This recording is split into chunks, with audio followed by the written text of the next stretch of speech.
Thank you for watching this installment of Coalition Corner Take 5, produced by the Colorado Community Theater Coalition, a nonprofit theater organization. I am Shane Delvin, president of the board of directors. We are excited to have Abby Apple Boes present this video. Abby has a broad range of experiences in the performing arts both nationally and in the state of Colorado. Her range of roles has allowed her the opportunity to gain some insight around the mysterious world of auditions, which we hope will be helpful in your next audition. Enjoy the video. I'm standing here, just left of center, and something ain't clear.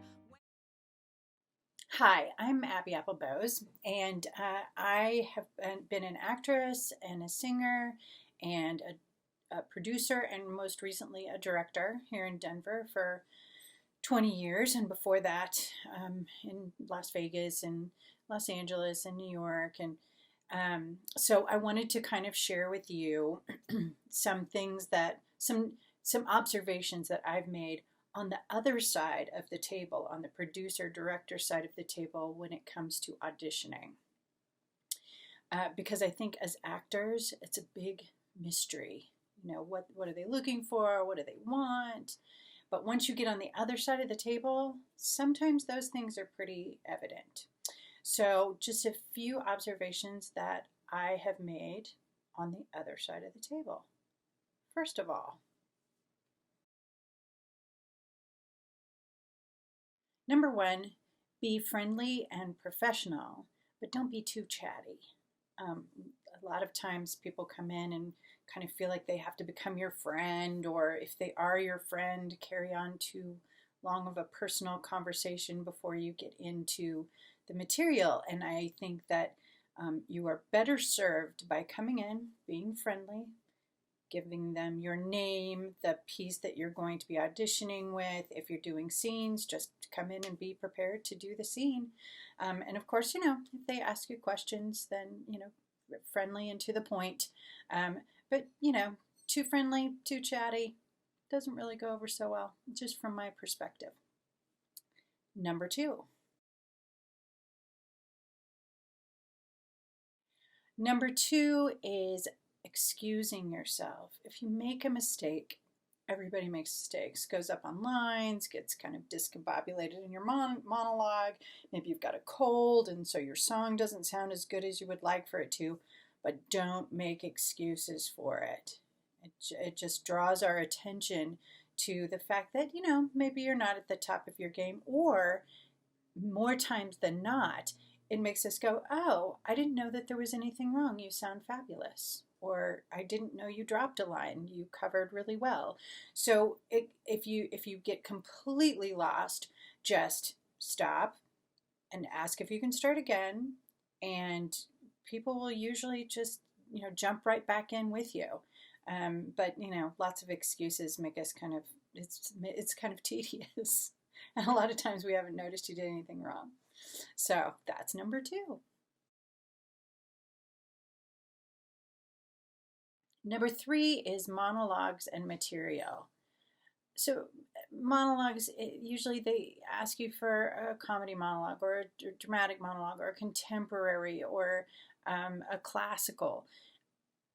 I think though that the best thing to do is make sure that you pick something that shows your strengths and that you are comfortable with. If you're a 20-year-old woman and you've picked something that is clearly for a 70-year-old woman because you like the dramatic content, probably doesn't really show you in your best light. So that's for monologues. And when you come in to read a scene, you've been called back, or even in the first audition, if they're having you read scenes, make sure you are as close to off book, just super, super comfortable with the material. Because believe me, the director and the producer, they can tell if you haven't really looked at it. It's pretty obvious, even if you're a really good cold reader. So yeah, just make sure that, I mean, it doesn't have to be memorized, but just make sure you're really, really comfortable with the material, because they can tell. Finally, do you perform your monologue to the director, or do you look above their head or in between them? I still don't know the answer to that. I personally don't like to do my monologue directly to the director as if they were another character in the play, as if they were the character I was delivering the monologue to. I don't like doing that. I don't like it when people do that, when people perform that way for me when I'm a director. Some people do it effectively. Most people don't. But the big no-no, in my opinion, is when you direct your monologue off to the side, as if the character were not in front of you or not where the director is sitting. You can direct it kind of slightly over the director's head, and it kind of looks like, you know, you're directing the monologue to them without having to make eye contact, which I think for some directors is uncomfortable. Some not. Some people love it. But definitely not directing your monologue off to the side, away from the director, positioning yourself in a different direction than the director is sitting. Because then we don't get to see everything that's going on with you while you're acting the monologue. So those are my tips, and I hope they're helpful. And thanks so much for having me. Bye-bye. Stuck in a show where I am playing me.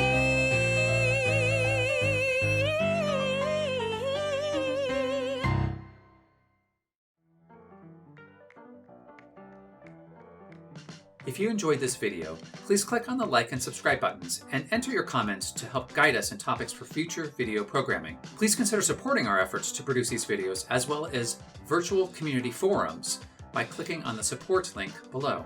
If you like this video presenter, you can find below additional information about them. Also, if you would like to contribute your expertise to the theater community, please click on the link below to learn more about being a video presenter yourself. Colorado Community Theater Coalition, building a community of theaters.